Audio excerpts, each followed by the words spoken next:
is what we call hater shit. There is no better term. You know me. If you know me, you know me. If you know, you know. You know, so. What happens when you do the happy baby pose regularly? It relieves lower back pain, stretches and soothes the spine, relaxes the body, and helps relieve stress and fatigue.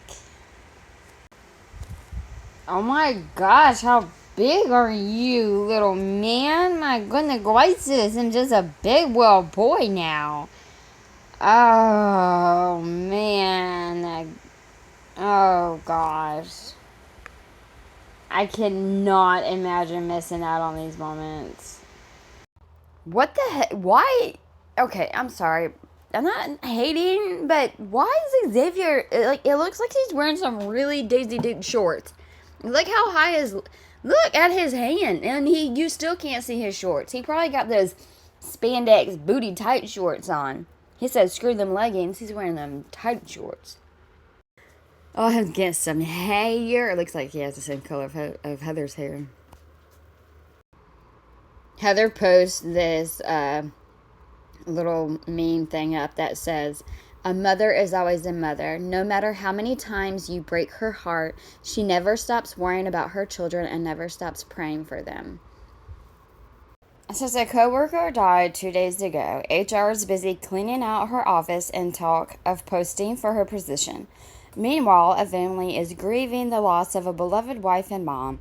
This is a reminder that you are replaceable to your work, but you are invaluable at home. Don't make work your life. But you tried to, well, it wasn't really work. You tried to hustle and do drugs and do illegal shit and dirty shit and just stupid shit whenever you should have been grown enough to take care of your fucking kids. I'm not gonna lie, before I had my freaking first kid, I did my shit. I did my fucking shit. But guess what happened whenever I got pregnant the very first fucking time?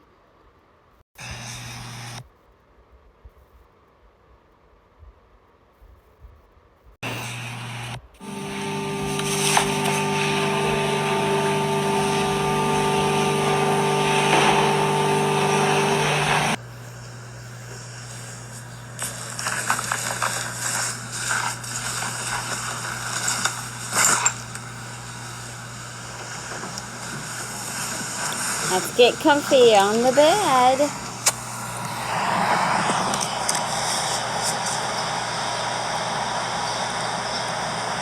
Hi guys, just here to give a little update. Hey guys.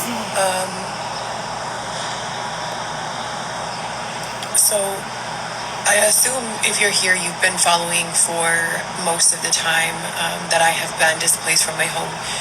I had a large following, approximately 60 to 100,000 followers across platforms when I was working in entertainment and the nightlife.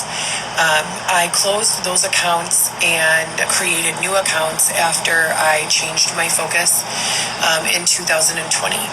So a lot of people, I think it was about 17,000, followed my new account. They left my old account when I was living in my own home with my three at the time. Now I have 4 children, Viviana, Lewis, and Alexis.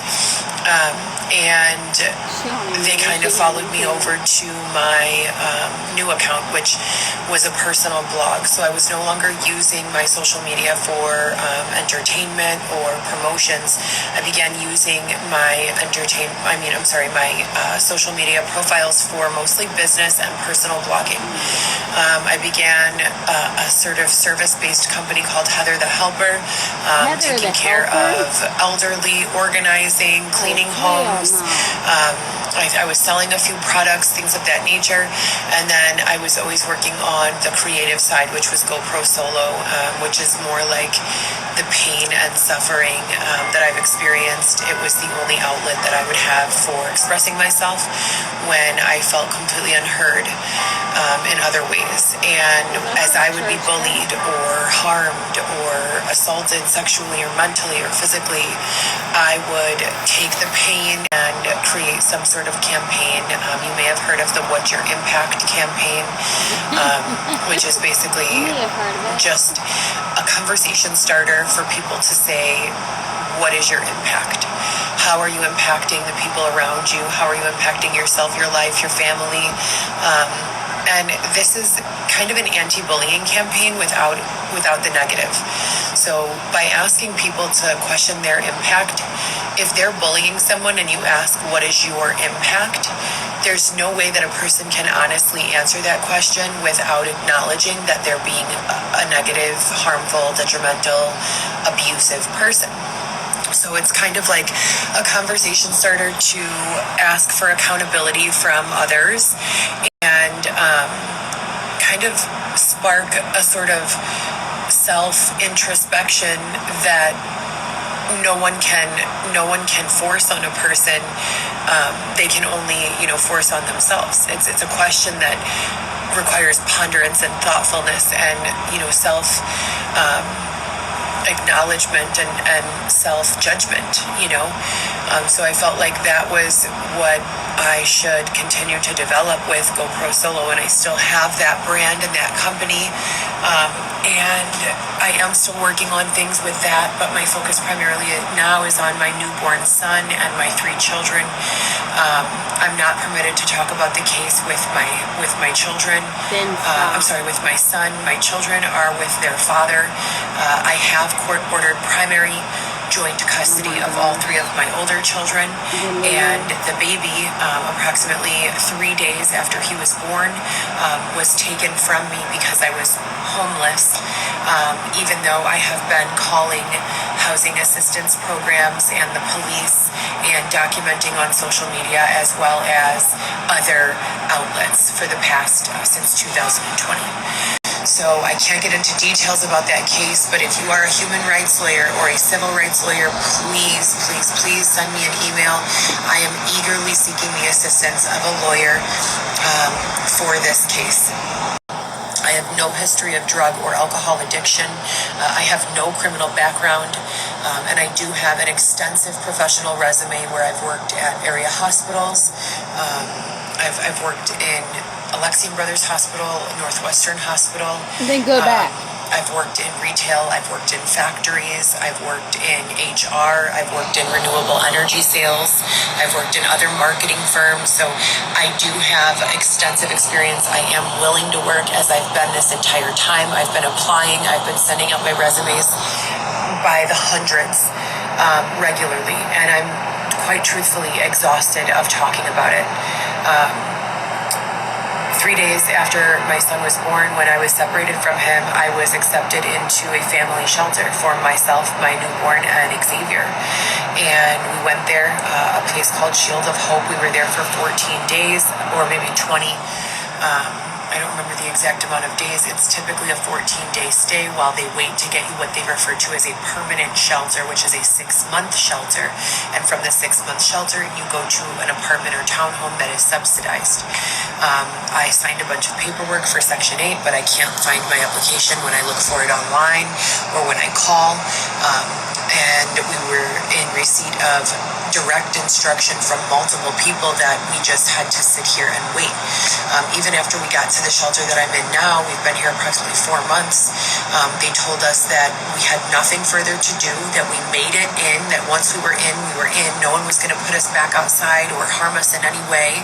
And that, we were in the system now, and that we would literally we're in the system now. She's so proud. Our visits with our son, or, errands that I run for the big kids. And that, we were in the system now, and that we would literally come home from wherever we were going, our visits with our son, or, errands that I run for the big kids or for myself, and that we would find, before the 6-month period was over, a letter stating that we had received our townhome and apartment and further steps to obtain the keys on that property. We still have not received the property, and we've also received kind of very inconsistent direction about what to do and what the next steps are. It's incredibly fear-mongering and scary. I really don't know, what else I can do. It's incredibly frustrating and painful. My goal is and has always been to be with my children in my own home, as I have been my entire life up until 2020. People ask about what was special in 2020, and I offer, exact information about what took place. And it, unfortunately for me, goes back to 2015. Oh, please let's not. In 2015, oh my God, I was extorted by a member of law enforcement who is currently running for office in the Republican Party, a seat on the Senate, nonetheless. Despite the fact that my attorney and I appeared in 2015 and were told that he was no longer going to be working for the city of Chicago. He apparently was let go from the city of Chicago, picked up another job in the suburbs, and is now running as a representative on the Senate. This person, tried to take me out on dates and take me to concerts and tried to force me to be social peers with a group of people who engaged in behaviors that I was not comfortable engaging in, nor am I comfortable in discussing. I met my significant other prior to Xavier during that time. He was very familiar with the way things worked in the criminal justice system, and he had lawyers and a trust fund and money and support from his mother and family. I met with the state's attorney. His name was Wayne at that time in 2015. at that time. He changed his name? The courthouse was Skokie, where everything was settled, and there was a deal put into place for him that was reducing his sentence from approximately 12 years, 3 consecutive sentences for 4 years each, to a 3.5. Following that deal, I was told that I was no longer going to have to stay in contact with that detective. He was not going to have a job with Chicago anymore, and I was to stay in contact just with my significant other over the recorded line through the state of Illinois that was monitored. Upon his release from the IDOC in 2019, another part of the deal was that I participate with him in some sort of a reality TV show. You may have heard of it. It's oh my called Love After God. Lockup.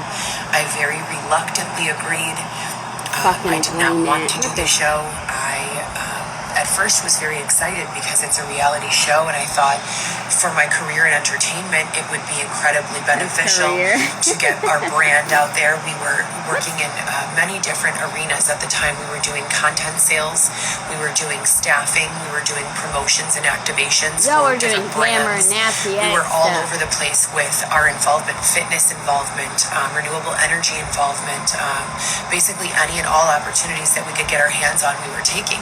So I thought at first that it might be some reasonably,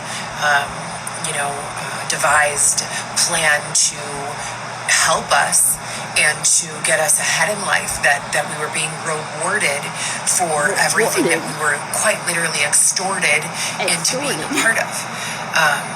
That wasn't the way that it worked out. The way that it worked out was that I was vilified. I was made out to be some sort of person that I am not, that I have never been. They kind of made it funny and entertaining, when in actuality I was there like crying, desperately begging these people to help me. I was not okay in the involvement of the things that were surrounding me, and I wanted no further contact with a lot of the people who kept on contacting me.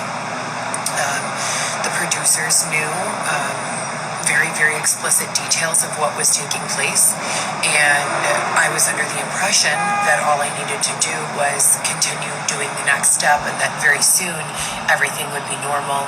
There would be no more involvement with, law enforcement or state's attorneys or, reality shows, that we would be permitted to go on with our lives and our family. I had 3 children. I have a 4th now, but that was not what happened. From my place of living, my apartment that I lived in with my 3 children, I began being pushed around, robbed, sexually assaulted, and silenced in a number of ways. I have been recording and documenting this thoroughly on Facebook, Instagram, TikTok, Snapchat. There is such an extensive electronic footprint of everything that has taken place, not just with federal and government systems, but with third-party applications like Twitter, Facebook, Instagram, etc., and so forth. The fact that we are still, 5 years later, nearly, it's been exactly 4 years this June since his release. I'm sorry, 5 years as of this June since his release from the IDOC. And I have spent the majority of these 5 years without a stable home. And not for lack of trying. I went immediately to the housing subsidized. Okay, can we just say how far she has came from whenever she would hear any type of siren, she would think they were after her.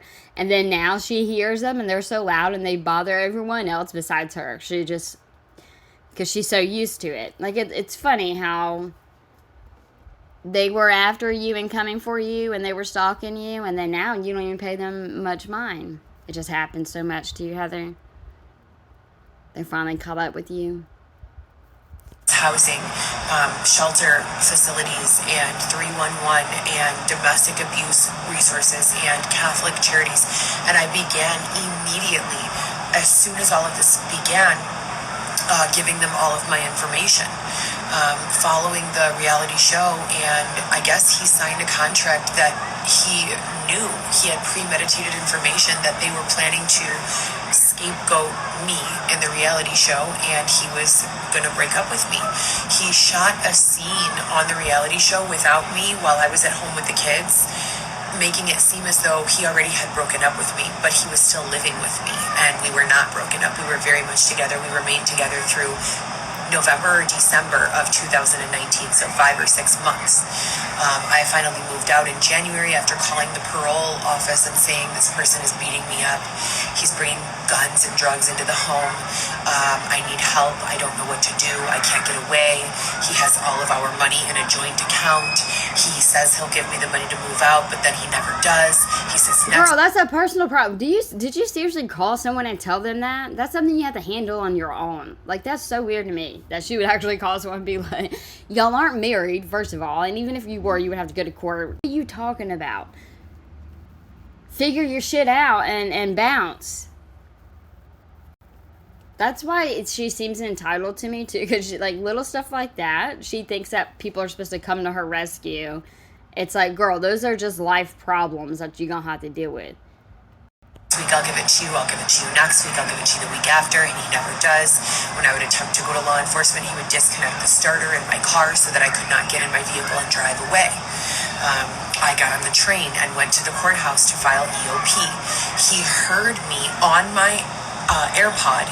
I had one AirPod in this ear and the other AirPod was missing. He had stolen it so that when I would use the one AirPod, he could be listening on the other AirPod. Oh, that's so he was smart. listening while I called parole. Parole advised me to go to the court, 555 West Harrison, which there's a whole sort of documentation there of me saying, I need help. This person is beating me up. He's on parole. There's no one checking on him. Please help. Rather than me being assisted in any way, as I said, parole told me there was nothing they could do and recommended that I go to file an EOP. By the time I arrived, because I had to take the train because he had disconnected the starter in my car, by the time I arrived to 555 West Harrison, Are there kids? It sounds like she has like her window up. Unless there's just, well, kids might be living there too. I don't know. She just like, I feel like she's sitting in front of the window because she loves that lighting. Was already there and had filed an EOP of his own, inverting all of the allegations that I made against him against me. And in the state of Illinois, once you get an order of protection against someone, they cannot get one against you. So I was screwed over. I tried to return to my apartment, understand that I was living there with my 3 children. That was my only source of residence. That was our residency. That's where we lived. instead of me being assisted, I was thrown into the street. My children had to subsequently go and live with their fathers, even though I had primary Now you was custody of them. freaking out, And I have literally been fighting for my life ever since. Since that time, I have been sexually assaulted a number of times. I have been robbed a number of times. And when I say robbed, I mean for everything. My bank account has been cleared out a number of times. My vehicle was destroyed mechanically, stolen from me, and then sold unlawfully at auto auction. A brand new Cadillac CTS that I had just paid off. I made my final payment. I had only had it for less than 2 years. Brand new car for me. Paid off the last loan, satisfying the loan requirement through Capital One. Less than 6 months later, the vehicle was stolen from me and stolen at auto auction without my permission. Are we on I have gone to law enforcement about all of these things. I was bludgeoned over the head with a tire iron. My head busted open and had to have staples to the back of my head. I'm sorry. It's not funny. It's not. I don't laugh at what she says. I laugh at how she says it because it's literally a speech. It's like a song with no rhythm. Like she will say the same things the same way over and over and over again. Like she has rememorized this shit. And every time I hear tire iron, it's just funny to me. Not that she got hit in the head with the tire iron. That's not funny to me. It's just whenever she starts her story, there ain't no stopping it. I've never been in a fist fight in my life. I don't know how to defend myself against things like this. I have no idea. There is no clear etiology or connection for what has caused these things. But I have outlined every single thing that has taken place with time, date, responding officers. I have followed up with the state's attorneys in various counties and towns, law enforcement and detectives from DuPage County, Lake County, Cook County, and several others. I have not been followed up with by anyone. Yet here we are. About 1 year ago, I stopped being abused. I met Xavier after my vehicle was stolen and after I was thrown out of my apartment unlawfully. And Xavier literally told me that his brother works for the district attorney in the state of Illinois and that they knew what was going on with my case. There were tons of allegations that... I'm sorry, I can't. The only thing I could think about is kids like laughing and playing and jumping in the pool and having such a great time, and then we have to sit here and listen to Heather. This person was working as an informant and therefore was receiving preferential treatment because of his involvement in deals with the state and the government and the federal government. I don't know the details, but I have a copy in my iCloud of his proffer, so I know that it's true. I was there with him when he signed the deal. I know all of everything that took place. He signed the deal in Skokie at the Skokie courthouse. And when I presented all of this to law enforcement and to the judges, they literally did nothing for me. One judge, Judge Levander Smith, he helped me by saying that this person's order of protection was not like truthful and squashing it and letting me go home. And I was so grateful for that. I thought it would be over after that. I filed another emergency order. As soon as he squashed his, I filed mine. And when I went to be heard on my emergency order of protection at 555 West Harrison, I arrived with the paperwork in hand, and I was told by the clerk, your court date has been rescheduled. Someone will call you. I literally stayed there for close to an hour waiting for a manager, which I have all of the names, dates, times, people, places written down in my calendars, as well as saved on my iClouds. No one ever called me to reschedule. When I got home that day, you know who was back in my apartment with law enforcement saying, you need to get out again. So I was unlawfully ejected the second time from my apartment, even though I was the one who had a request for EOP. You should have bounced. I have literally called every single resource in existence. Every single one. There is not one that I've not called a number of times. I have an excellent resume and numerous letters of recommendation that I have circulated. Go back to that's one of my biggest things. Well, besides the fact that she could easily get a job easily get a job somewhere. But I personally wouldn't hire her at a hospital, but it's like, stop talking about how much you worked there and how much they loved you there. Because if they did, they would fucking hire your ass back. There's a reason why you haven't applied to go back there. Area hospitals, private businesses, independent business owners and entrepreneurs. I've also attempted in a number of different ways to get funding for entrepreneurial endeavors of my own, i.e. Shopify stores, drop shipping, direct-to-consumer sales. I'm not bougie. I will go to the city and pay the $200 for a street permit, a vendor's license, and I will stand there outside and make sales each day. I'm intelligent, I'm articulate, I can get the job done. They are not allowing me to do anything. After my car was destroyed and that judge that I told you guys about, Levander Smith, that is the judge that heard the 48-hour notice after my newborn was taken. So my entire pregnancy, they looked the other way and allowed me to be held in a tent, sexually assaulted, my belongings getting stolen regularly, sleeping through blizzards, through rainstorms. Wait a second, did she just say she has the same, that she does not have the same, does she have the same judge? Is that what she just said?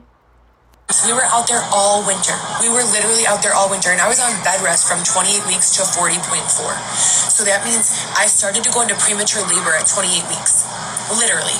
Xavier had to get a wheelchair from St. Joseph's Hospital and literally wheel me to Mariano's to use the restroom each day because... There we go. We all knew they took it from the hospital. Every time I would walk more than like a block, I would begin contracting. Thank God I was able to, as a mother, as an experienced mother who's been pregnant 4 times before, I was able to know what to do to prevent preterm labor to the best of my ability. I kept my son in my body until he was 4 weeks, 4 days. He had absolutely nothing wrong with him at birth. He got a 9 out of 9 on the APGAR score. His name is Weston Mateo Gillespie, and I'm so grateful that he is healthy. I spent the first 3 days with him in my arms, sleeping in my arms or on my body the entire time, breastfeeding, and I still breastfeed to this day. I just have to pump the 4 days that I don't get to see him, which is obscene.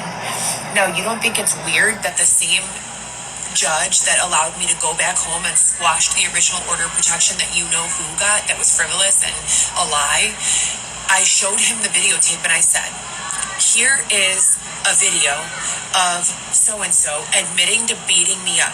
He says, yes, I beat the fuck out of you. I beat you up because you humiliate me. On the video, I told the judge, I don't know how he was able to get an EOP. I, at the time, was 123 pounds and I'm 5'9". I will say that video that she's talking about, I saw, and I obviously had to watch it because I didn't know what was coming.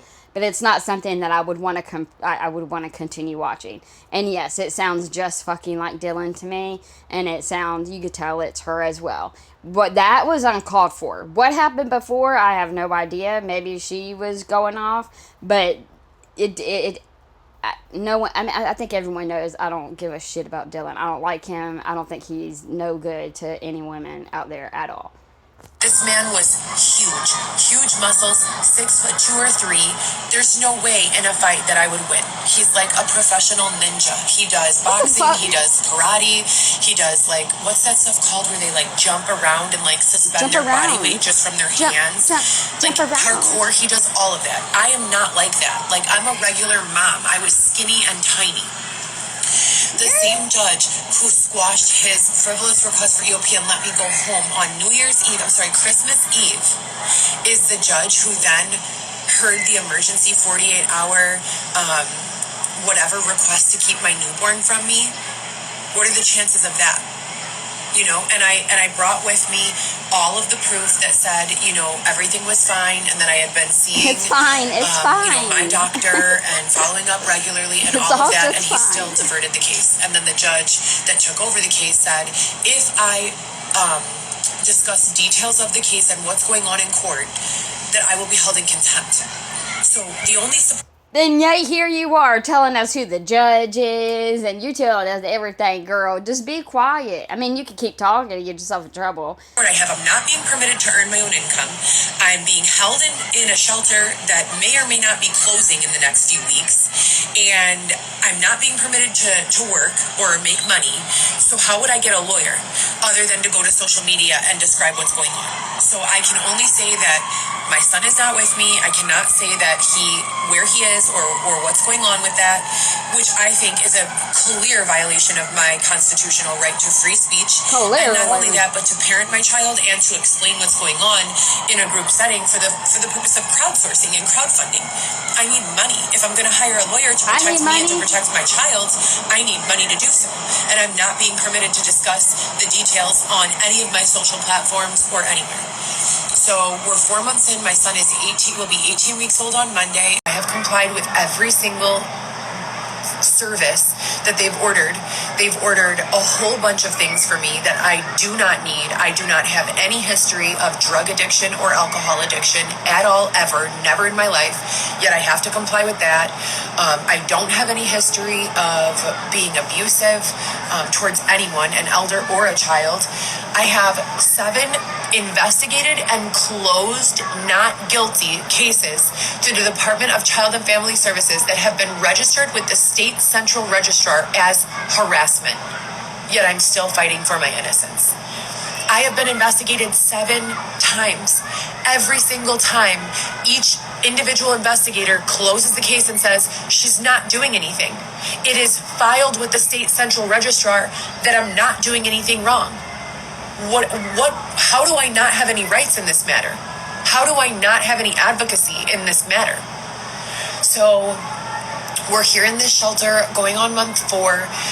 We received word that the shelter could possibly be losing funding. They don't know. First they said in June, then they said in July, then they said July 25th. So we really have no idea.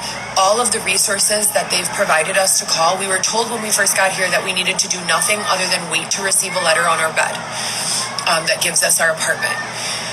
Now, they're saying to call all of these additional resources that I have right here, that I've literally been calling for years since this began in 2020. I'm not a dummy. Like, I know how to make phone calls. I'm not going to voluntarily sleep outside getting abused if there's another option. So I've been for 4 years making these calls.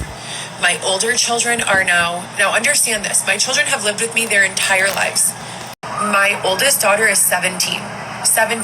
She lived with me until she was 14 years old. She's about to graduate high school. My son is 16. He lived with me full time till he was 12.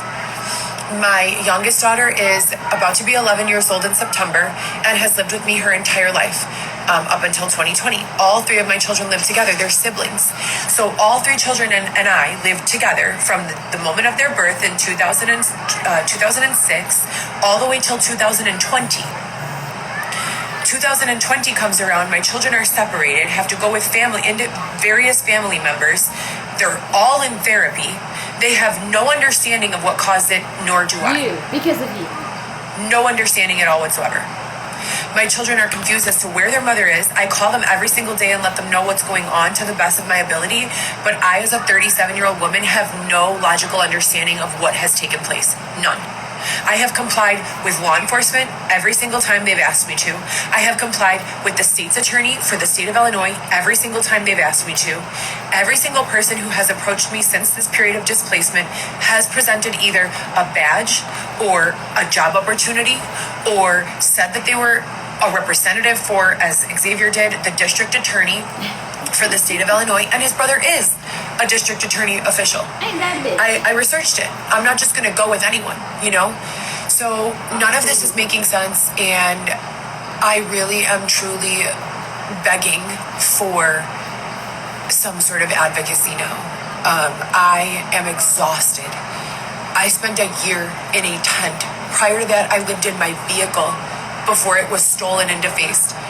I have been assaulted more times than any person, place, or thing should ever be assaulted. Like, it's obscene.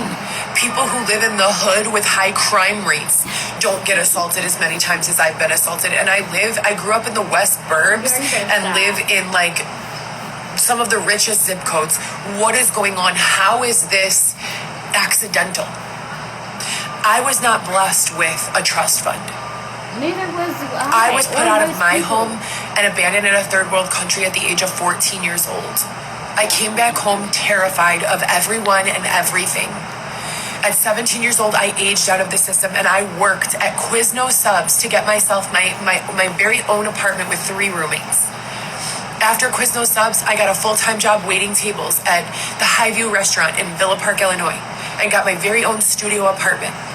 After that, I got married and had my first child, put myself through college, had my second child, continued college, had my third child while I was working a 6-year career at Northwestern Hospital in the field of endocrinology and rheumatology as the administrator, with clinical assisting background, phlebotomy background, as well as administrative assisting background. I've worked in an assistant capacity to bankers. I've worked in fairly every job opportunity that they make: retail, food service, bartending, factories. I'm not too proud to work. I have been working since I was 14 or 15 years old with a work permit. We're obviously waiting. Why is it so difficult to get any sort of explanation for these circumstances that makes sense? Why is it impossible? On top of that, all of the resources that they provide for us to call, I've called them all. Every single one of them is a dead end. Every single one. There is a person who's involved with the situation, apart from, everything that's gone on before 2024, who newly became a part of the situation, and they are, quote, putting in referrals for housing, whatever that means. We were told a year ago that was already done. We were told again 4 months ago that was already done. I have signed so many documents. I mean, probably, no exaggeration, close to 100 documents, giving people access to my medical records, my all sorts of records, because if I don't sign, they say that we can't be considered for housing. So I've literally signed all of these documents, giving all of these people permission to circulate my information in an effort to find resources for permanent housing, subsidized housing, a townhouse, or an apartment that is 3 or 4 bedrooms. I said I could do it with a studio. I could accommodate all of my children with a studio. I have 4 kids. I can put 2 twin bunk beds on each side of the room, a futon, a queen-size futon in the center, get, little curtains for room dividers, make it super cute, hang a TV up on the wall. As long as my children have a place to sleep and a safe place besides the family members' houses that they're living at now, I am happy. They said that there was a greater chance that they'd be able to get us a 3 or 4 bedroom house. Wow. The follow-up is shaky and inconsistent.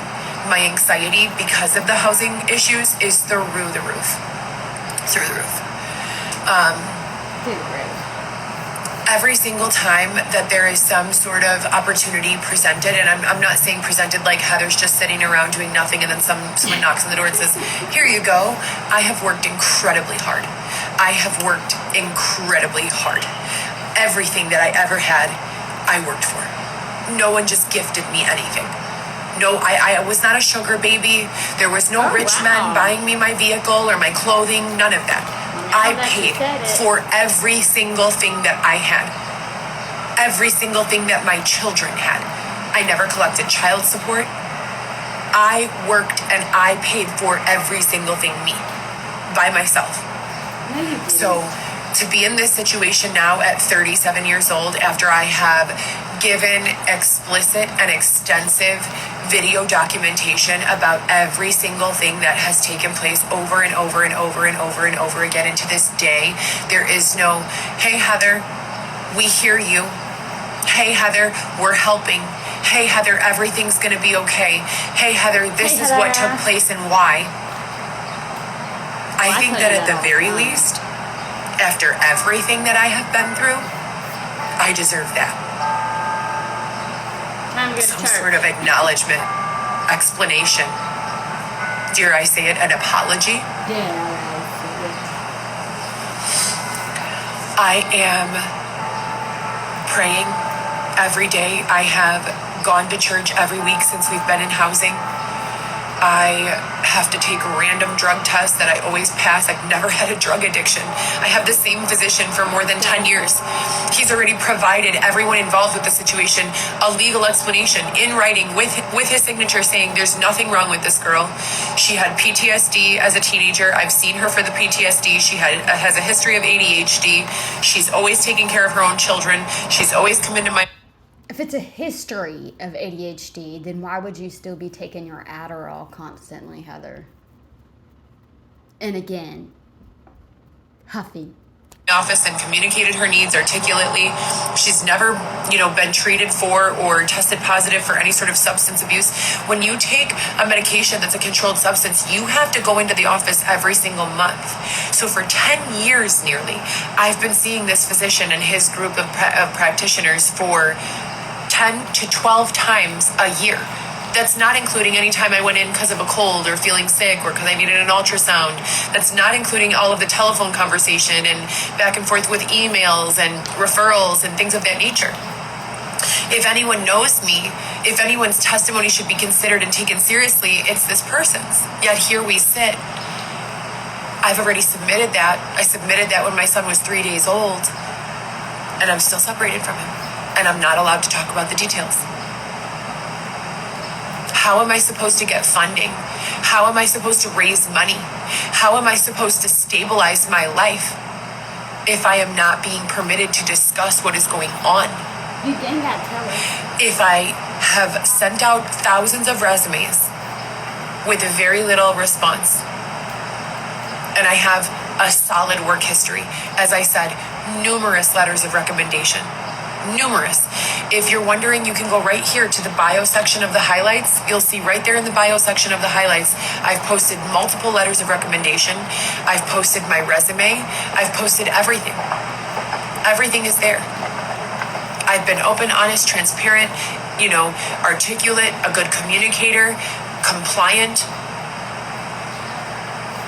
I have been extorted into being around people, places, and things that I would never in a million years care to be around. Extorted by people with the ability to put you in handcuffs and put you in a jail cell. And it feels like what they want from me is for me to lose complete confidence in law enforcement, and I can't. And here's why. Yes, it's true. Since 31 years old, so approximately about the past 4 or 5 years, I have been calling law enforcement to report various sexual assaults, mental and physical abuses, and robberies, as well as attempted or actual invasions on my home, meaning the locks have been turned open, someone has been in my home, and items have been stolen.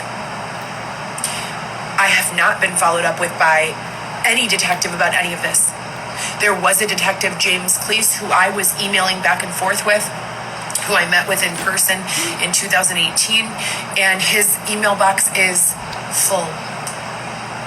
How is your email box full if you're a detective? And then when I called Area 5 or Area 3 detectives to inquire, they said that he was retired. How does a detective retire without their cases being dispersed to new detectives? Well, where's it? I have a very public social media appearance. I have profiles, I have phone numbers posted publicly, I have the same email address that I've had for the past, 30 years. If someone wants to find me, it's simple to find me. I don't live in hiding. How do you explain any of that? And I'm not going to lose faith in law enforcement because of this, because the way humans are programmed is by experience. So if I'm 37 years old, that means that for the first 32 or 33 years of my life, if I called 911, the police showed up, they helped me with my issue, and there was some sort of resolution, whether I liked it or not.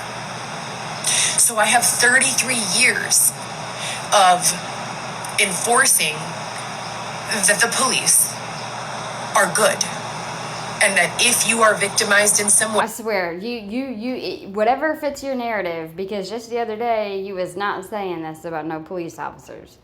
and you call them, they will show up for you. The last 4 years, unfortunately, have been terrifying. Absolutely terrifying. And every time, most of the time, that I have called on law enforcement, there has been no follow-up. None. But in order for me to completely lose faith in law enforcement, it's going to take 33 years of one behavior is not going to be negated by 4 years of an opposite behavior. If anything, that's causing me to think, what is going on? If someone is consistently showing you who they are and being one way, a good person or reliable or intelligent, if that is going on for 30 years and then heading into your 30.3, or 33, they start exhibiting some sort of shakiness. Me as a non-detective civilian, I applied for the FBI to be a consultant. They didn't call me back. But me as a person, a civilian person with normal and average intelligence levels, I'm going to think, something must be going on here. If the law is reliable for me for 33 years, and now they're not, what has shifted? What has changed?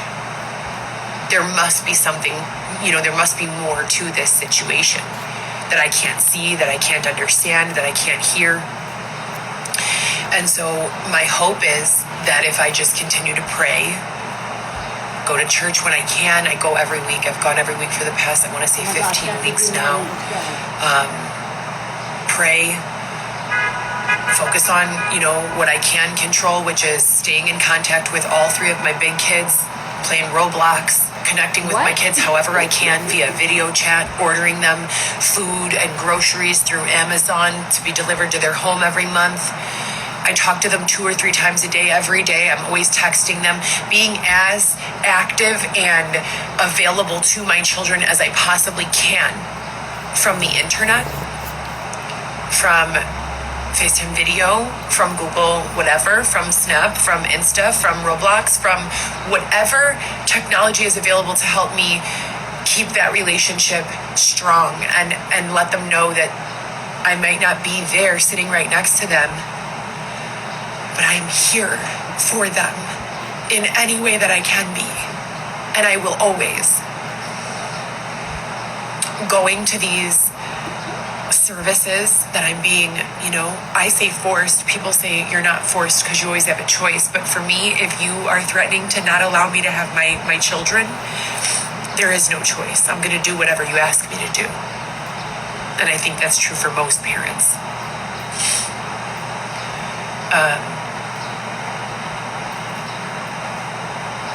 Now if it's gonna cause you not to see your kids, you don't know. That doesn't make sense. I'm always looking for a way, and I haven't given up faith yet. But sometimes I feel like I'm close. I'm scared. I'm anxious. And I'm tired. I'm grateful. But it's not enough. It's not enough. So, I'm relaunching the Heather the Helper campaign, which is, organization, home organization, lists on Amazon. If you need someone to create some sort of shopping list for you and you're not technologically savvy, I can do it online. If you need nutrition plans, I've completed 3 personal training courses, NASM, NCCPT, and ISSA. If you need nutrition, I worked at Northwestern doing diabetic education. Don't even try it. Don't even try to test her because she's just going to make up bullshit and say that she can't do it because of you. Education and nutrition, specifically for diabetics, but also for people who are just into fitness. If you need that, if you need babysitting, if you need elder care or companionship for the elderly, or someone to just drop in and make sure that they're taking their medications or organize their cabinets, or whatever. I am available. I am in the downtown Chicago area. There is nowhere in the surrounding area that I am unwilling to travel.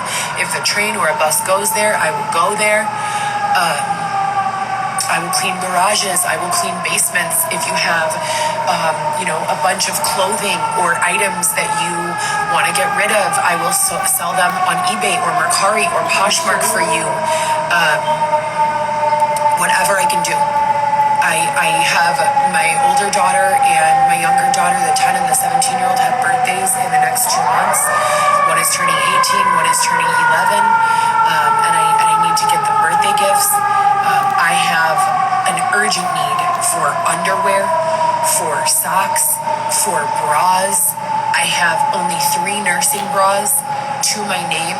I wash them in the sink and hang them to dry. I have like 5 pairs of leggings. I don't even own a pair of jeans or dress pants. I have an urgent need for a lot. So, as I said, I'm very reputable. I have an urgent need for a lot. There are hundreds of people. I will share and have shared my Airbnb listing reviews. When I first became homeless, I had about $40,000 in income coming in from DoorDash, from the reality show that I participated in, from various modeling campaigns, from various business endeavors, from selling blue light protection eyeglasses, from selling sunglasses, from, as I said, driving DoorDash, cleaning. Every single penny of that money on Airbnbs. So from 2020 to 2022, I was living mostly in Airbnbs or sleeping in my car. All of the people who I lived with through Airbnb gave me incredibly amazing reviews, said that I was kind, compassionate, clean, respectful, had good manners, treated the property well. My doctor wrote me a letter of recommendation. The doctors that I worked with at Northwestern, I have 4 letters of recommendation. I have a letter of recommendation from one of my college professors. I have a letter of recommendation from 2020 from a home health job that I've completed. So from 2012 to 2022, I can provide you with about 50, give or take, referrals or recommendations from various platforms, Airbnb, my previous employers, my school, shelters that I've stayed in, etc., saying that I am a good person who does not have any behavioral issues, who does not have any drug or alcohol issues, who is clean, who is kind, who is respectful, who is caring.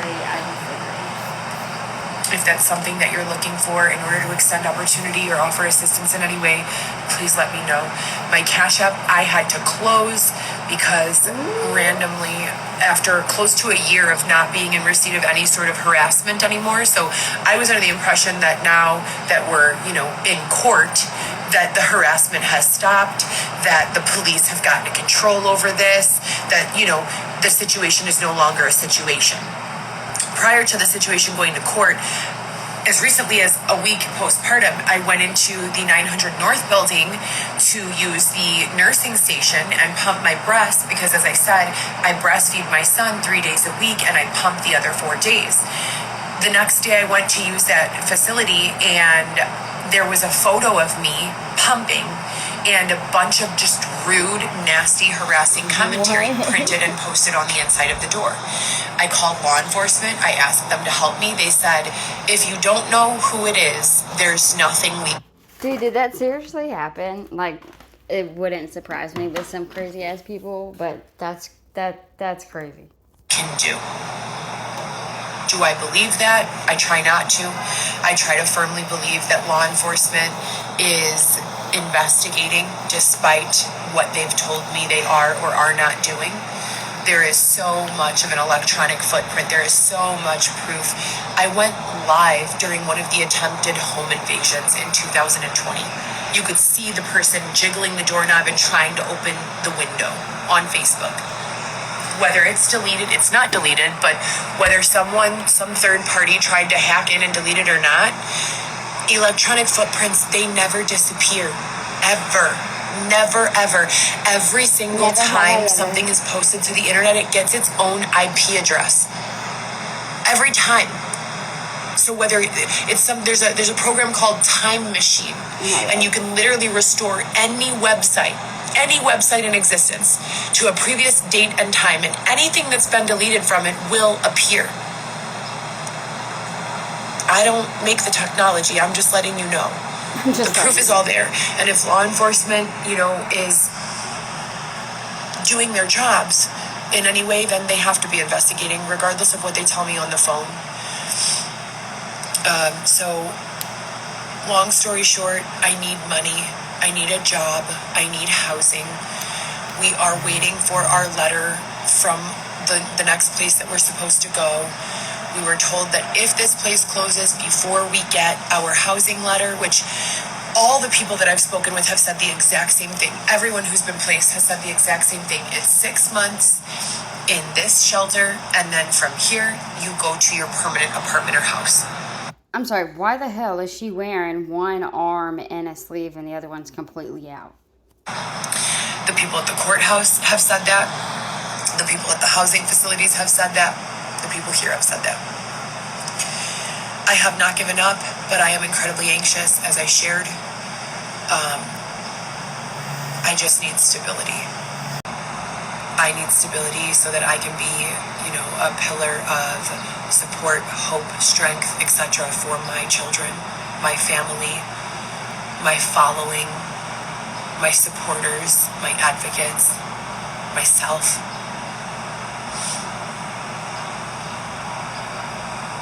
If you guys want to donate, please do so via Google Pay. I will create a new Cash App at some point. If you want to send some sort of donation or sponsorship, no, thank you. Please send me a DM or send it on Facebook. Facebook allows you to receive donations.